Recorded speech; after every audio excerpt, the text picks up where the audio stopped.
One issue you may wish to join the conversation on is the state of the water in our oceans and bays around our beaches. I go to Muizenberg Beach every Wednesday morning, and it's a big topic of conversation down that way, that apparently alarming levels of E. coli reported in the water there and off other beaches around the Cape. There's an urgent petition going around demanding the city of Cape Town take action on this. There is a degree of confusion about the true levels. Where do you find out about it? How is it published? What is the state of the water at the moment? I would love to hear from you if you're someone who regularly uses our beaches or has a view or has knowledge of the issue. A man who does have knowledge of the issue is Gregg, Oelofse, Manager of Coastal Management for the City of Cape Town, who joins me now. Gregg, a very good afternoon to you. Hi, good afternoon, Mike. How are you? I'm well, and thanks for your time as always. All right, explain to me at the moment your understanding of the quality of the water in, say, Muizenberg and any other beaches you have readings of at the moment. Yeah, so, I think we have a very long and big coastline, so it's very variable across the coastline, so it's difficult to say what water quality is in Cape Town. It's very, what we do know from decades of water quality data is that water quality problems are generally very localized around particular sources of pollution at a localized beach level. At Muizenberg, I can tell you that we are currently doing weekly monitoring there for enterococci as part of a new research program that we're doing. So essentially, maybe let me start one step back. There's 99 sites across the 300 kilometers of coastline that the city samples twice a month. And then it calculates or looks at enterococci and E. coli per 100 milliliters at those 99 sites. What we've done from coastal management side is we've increased the sampling regime to weekly at 30 of those sites because we're interested to see if more frequent sampling changes the results in terms of the calculation around the National Water Quality Guidelines. And so we're monitoring enterococci at 30 locations on a weekly basis at the moment, and we use that information to give us an estimation of risk for coastal water quality. So coastal water quality is not something that is an absolute. It's always around using data to calculate a risk factor for using water. Okay, now what is the factor at the moment? Let's take Muizenberg as our example. Yeah, so currently at Muizenberg, and I'm happy to share the exact data with everybody. So I've got the last 5 readings in front of me. So we've been taking a sample once a week for the last 5 weeks. The most recent one was the result that I have is the 8th of November, which was last week. We will have a new result today later. And the 8th of November, there was 0 enterococci per 100 mils. On the 31st of October, there were 26. On the 24th of October, there was 1. On the 10th of October, there were 24. And on the 3rd of October, it was 77 enterococci per 100 mils. And if you just applied that broadly to the National Water Quality Guidelines, currently on that data alone, Muizenberg water quality would be considered either good or excellent. What is the acceptable per 100 mils level? So what we look for generally with enterococci is we like to get a result, obviously as close to 0 as possible, although it's not generally normal to be 0 because there are many animals that are contributing enterococci to the environment on an ongoing basis. But obviously the closer to 0, the better. But broadly speaking, on a one-off sample, we like to have less than 180 enterococci per 100 mils. But the way that the National Water Quality Guidelines work is that you generally need to take a minimum of 12 samples, then you apply that to a complicated statistical method called the Hazen method. And using that, it then determines that the beach falls into one of 4 categories, which is either poor, sufficient, good, or excellent. And I heard a report that it had reached 700 at some point, 7 times what is considered acceptable. No, I haven't seen that, so I'm not sure where that report That was comes about from, 6 weeks ago?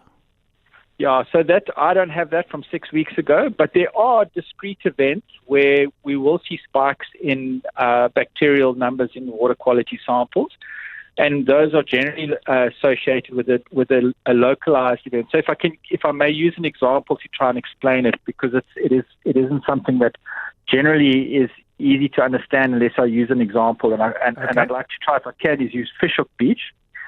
Because that's quite an interesting example. So for those people that know Fishhook Beach very well, You've got a swimming area directly in front of the galley restaurant, and we actually deployed the exclusion net there, and that's where most people swim. And then a little bit to the side of that, where people also still swim, there's a stormwater drain that comes out and runs over the beach constantly and adds water into the surf zone. And then there's further down the beach, the lighthouse and the life-saving club. And then at the very end of the beach is Clovelly. And we sample at all four of those locations as the city. So we sample in front of the galley restaurant in the main swimming area. We sample directly in front of where the stormwater drain comes out over the beach there. We sample in front of the life-saving club and at Clovelly Corner.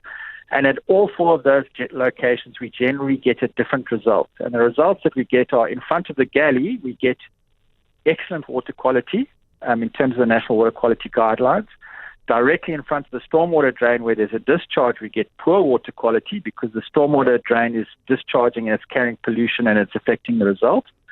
In front of the life-saving club, we again get excellent water quality. And then at Clovelly Corner, we get variable water quality depending on what's coming out of the Silvermine River. So in winter, when the river's flowing and there's a lot of pollution washing down the catchment, that brings bacteria with it and it'll produce poorer water quality. Whereas in summer, when the river is not strongly flowing, we'll get better water quality, and so it's variable. So what I'm trying to explain is across a beach like that is highly variable and is highly affected by very localized conditions. Is it dangerous? And are we swimming in feces? Is any of this the result of sewage treatment failures, which is something we had very commonly during heavy load shedding a year or so ago? Yeah. So when those events happen, and they do happen, and we know that has been common, particularly with load shedding, when the pump stations fail and there's a discharge, is that we consider that what we call a discrete event. So we get raw sewage discharged into the ocean environment. When that happens, the city closes the beach to the public, puts up pollution warning signs, fixes the problem, and then we take water quality samples and we keep the beach in that state of a precautionary process until we get a bacterial sample that shows that the ambient water quality has gone back to what we consider normal for that. Is that what's happening at Strand at the moment? I've got a WhatsApp saying Strand Beach has signs up, swimming at your own risk due to bacteria and E.coli. Yes. So Strand, for a couple of weeks ago, in towards the end of October, the what was known as the Truppy sewer, which is a very large sewer line in the back of Strand, that actually failed. And for a number of weeks, there was sewage discharging both through the stormwater drain as well as into the Lawrence River. And because of that, we put up signs saying that the coastal waters were closed to water users. The Truppy sewer has since been fixed, and I can similarly share the most recent data for what we locally call the Strand pipeline area, which is where people surf in front of the water slides, as well as the Strand Beach and the Entra-Cockeye Council. Both of those locations are also similar to what I've just said for Muizenberg, in the low 1s, 10s, 15s in that area. So you're satisfied that other than I need to move to the crunch, I suppose, that unless there is a sign up at the beach saying beach closed, the water is safe for swimming? So that's the most important thing to say, is that we never can say that the water is 100% safe for swimming. So what the National Water Quality Guidelines do, and that's because it's an urban environment, there are sources of pollution, is that there's variability of risk. So broadly speaking, at almost all of our recreational areas, the water quality falls within either excellent or good, which means that there's a very, very low risk of illness associated with recreating in the water. And that's the only way that we describe it. It's impossible for us to ever say it's absolutely safe. But by and large, all of the key recreational nodes fall within those categories of between sufficient and excellent, and mostly good and excellent. What about fixing the issues around sewage plants, Gregg? So, I mean, this has been going on long enough now, surely, for you to have some sort of permanent solution, so we don't get these discrete events which lead to indiscreet amounts of feces and other things in the water. So it's very difficult, Max. I mean, I think part of the challenge that we have is also for the broad public to understand how the sewer system works. So most of it is gravity fed. So when you flush your toilet at home, or you pull the plug in your bath, or empty your sink, that goes into the sewer line, and those sewer lines are gravity fed. In other words, they flow downhill. And because the coastline is the lowest point, most of it flows downhill and is accumulated at the lowest point of the coastline, which is a sewage pump station. And that pump station collects all of the sewage and then pumps it uphill to the next point, and from that point onto the wastewater treatment works. So when there's load shedding and those pump stations don't work, the sump fills up constantly because people are continuously producing wastewater. It's a never-stop supply of wastewater. And if the load shedding goes longer than 2 hours, most of the sump capacity of the pump station is exceeded, and then it's got nowhere else to go but to overflow, and it goes into the stormwater drain. So it's But shouldn't you be maintaining a constant electricity supply in some sort of way by now? So that's what the city's rolled out as much as it possibly can across the city. I'm not a wastewater expert, but I think there's around 260 pump stations within the city. Some of them are carrying massive loads. But what the city has done, and we've identified those pump stations that are most impactful on our coastline when they overflow. And the city's either installed a UPS system. So to use an example, this time last year, December, we installed a UPS system at the Buckoven pump station, which was overflowing regularly. That has only overflowed once since then in the last 12 months. So that's been a significant improvement. And just last week, they installed the standby generator at the Dalebrook pump station, which last December overflowed regularly in the load shedding and had a big impact on the Dalebrook tidal. So there's now a standby generator at the Dalebrook pump station, which means for this December and going forward, there should be no overflows at Dalebrook. What about around Surfers Corner? I've had several WhatsApps on this subject. Walking along the walk between Muizenberg and St James, around Surfers Corner, strong sewage smell. It's always there. Do you know about that? Yeah, so that's generally not sewage. What people are smelling mostly, and they're going to all probably say that I'm talking nonsense, but I'm really not, is there's a huge kelp buildup in that area, and it gives off a similar smell. Okay. There's no significant pump station in that area, and what people will also see in that corner, I walk there a lot myself, is there are a lot of mountain streams that comes down the stormwater drain there. So actually in that direct corner, you'll see water coming out of the stormwater drain all the time. And a little bit along that walkway, there's a constant flow of brackish-looking water that comes down the side of the mountain. That's coming down the mountain. There's Final thing, sorry, Greg, I do need to move to news. You've been very, very helpful. Final thing, where can people monitor this data themselves? So we publish the data on the city's website whenever we get it, the actual data, the results for each sample that we get, and that's on the city's website. And they can just, if they go to the website and search for coastal water quality, they'll get directed to the coastal water quality page. And then on that page as well, we produce an annual report where we put all of the data together in terms of the National Water Quality Guidelines.